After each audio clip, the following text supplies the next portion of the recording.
Jina langu ni Andrew Fwime. Maneno manne ambayo katika mazungumzo yako epuka sana kuyatumia. Namba moja, epuka sana kuzungumza maneno ya uongo. Usidanganye.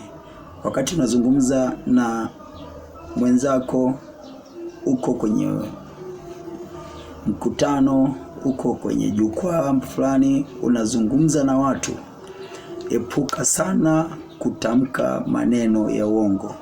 Unapomdanganya mtu, unaharibu uhusiano ambao mnakuwa nao ninyi wawili. Kudanganya kunaondoa uaminifu. Kesho na kesho kutwa mtu uliyemdanganya hawezi kuja kukuamini kwenye baadhi ya maeneo au kwenye maeneo yote, kwa sababu tu ya uongo ambao ulikuwa umemtamkia au umemwambia. Zungumza ukweli. Ukweli unakuweka huru. Ukweli unakujengea uaminifu. Ukae kimya kuliko kutamka ya uongo. Biblia katika kitabu cha Waefeso sura ya 4 mstari wa 25 anasema hivi: basi uvueni uongo, mkaseme kweli kila mtu na jirani yake, kwa maana tu viungo, kila mmoja kiungo cha mwenzake. Uvueni uongo, mkaseme ukweli kila mtu na jirani yake, kwa maana tu viungo, kila mmoja na mwenzake. Kumdanganya mtu mwingine ni sawa na kujidhuru wewe mwenye kwenye kiungo chako kimoja wapo. Kwa mfano, unajichanja kidole na kiwembe, unajiumiza. Uwe na hakika madhara ambayo anapata kidole, mwili mzima unayasikia. Usimdanganye mwingine. Kuna maumivu anayapata, yataondoa uaminifu kwako, yataondoa uaminifu kwenye mazungumzo yako au kwenye mazungumzo yenu kwa wakati mwingine. Jambo la pili, epuka kuzungumza maneno ya matani yasiyo na sababu. Yaani kwa mfano, uko kwenye jukwaa unazungumza na watu, au mko katika kikao fulani na watu wawili watatu, au mko wawili tu wewe na mwenzako. Jilinde sana, usitamke maneno ya matani. Usimtanie yule mtu kila mahali, au kumtania tu, yani uko free unamtania. Wewe unajua kwamba mtu yule anaweza kawa na watoto, anaweza kawa na watu wanaomheshimu, anaweza kawa na watu ambao wanamchukulia kwa hadhi fulani. Kumtania mtu yule, yani ni kumtamkia maneno ambayo sio ya ukweli katika maisha yake. Ni kumfananisha na kitu kingine ambacho sio sahihi. Hivyo unaweza kumshushia heshima kwa watu wanaomheshimu, au kumshushia heshima kwa ndugu zake au kwa marafiki zake au katika jumuiya hiyo, kumshushia heshima yake. Ni jambo ambalo litaleta mpasuko au litawavunjia uhusiano wenu, na mazungumzo yasiweze kuendelea vizuri au kwa amani. Kwa wakati mwingine au siku nyingine atakuwa na tahadhari sana na wewe wakati wa kuzungumza kwake au kuzungumza kwako, kwa sababu anaweza jua kwamba huyu wakati wote na dakika yote anaweza katupia neno ambalo litaharibu moyo wangu. Biblia katika kitabu cha Mithali sura 26 na mstari ule wa 19 anasema: ndivyo alivyo amdanganyaye mwenzake na kusema, je, sikufanya mzaha tu?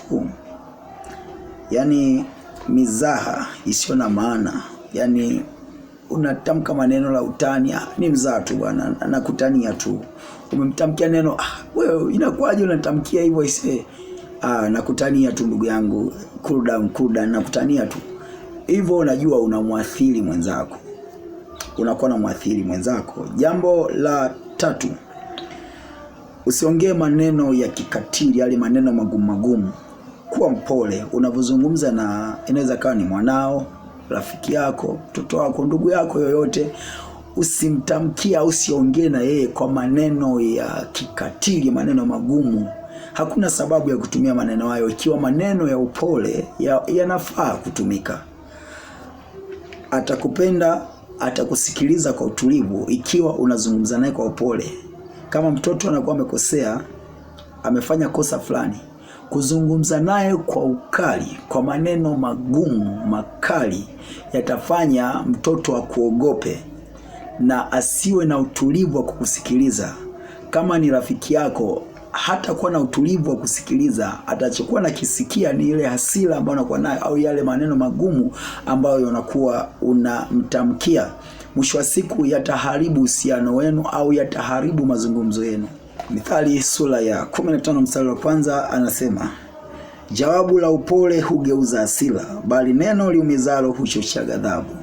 Jawabu la upole, yani jibu la upole, linatuliza hasira. Kama mtu alikasirika, alikuwa katika tension ambayo sio nzuri, jibu la upole, maneno ya upole yatamfanya atulie, yatamfanya aelewe unachoni. Neno linaloumiza, neno linalokwaza litazidi kuchochea hasira au uhasama zaidi. Mwisho wa siku hamtakuwa na amani katika mazungumzo yenu.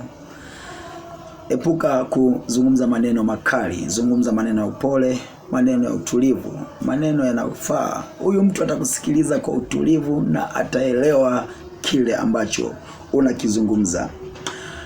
Jambo la neno la mwisho, siongee maneno yasiyo na maana. Yaani mpo katika mazungumzo, unatupia neno lolote, hauangalii mipaka ya mazungumzo yenu. Mnazungumzia kitu gani? Mnataka mjenge nini? Linatija kiwango gani? Au mazungumzo hayo ni ya maana kiwango gani? Wewe unalitumbukiza lineno lolote lisilo na maana, unachangia alimadam tu uvurugi hali ya mambo. Ili linafanana sana na kutupia maneno ya utani. Lazima uangalie mazungumzo yetu yana usirias kiasi gani, yanatakiwa tuwe makini kiwango gani. Epuka kutupia maneno yasiyo na maana. Mwisho wa siku hawa watu watakushusha cheo, watakushusha hadhi, watakuona ni kiumbe ambaye usingestahili kuwepo kwenye kikao hicho, kwa sababu ya matamko yako yanayokuwa yanaharibu hali ya hewa kwenye mazingira hayo. Katika kitabu cha Mathayo sura 12 mstari wa 36 anasema, basi nawaambia, kila neno lisilo maana watakaolinena wanadamu watatoa hesabu ya neno hilo siku ya hukumu. Kila neno lisilo na maana watakaolinena wanadamu watatoa hesabu ya neno hilo siku ya hukumu. Tusisubiri tu ile hukumu ya siku ya mwisho. Katika maisha haya kuna hukumu ndogo ndogo ambazo zinakuwa zinaendelea. Umetamka neno lisilo na maana, utahukumiwa hapo hapo kwa sababu ya neno ulilotamka. Siku nyingine watu watasema, yule ndugu bwana tusimlete kwenye kikao chetu. Huyu tusimpe kuzungumza. Huyu asiende kutuwakilisha mahali fulani, kwa sababu anatuharibia sifa, anatuharibia hadhi tulionayo kwa sababu ya maneno yake. Wakati mwingine kwenye vitu vya maana anatamka maneno yasiyo na maana, yasiyojenga, maneno yasiyofaa. Utatolea hesabu siku ya hukumu. Utahukumiwa kwa maneno yako. Utakosa nafasi fulani, utakosa heshima fulani kwa sababu tu ya maneno ambayo unakuwa umezungumza. Naam, niishie hapa kwa leo. Jina langu ni Andrew Fwime.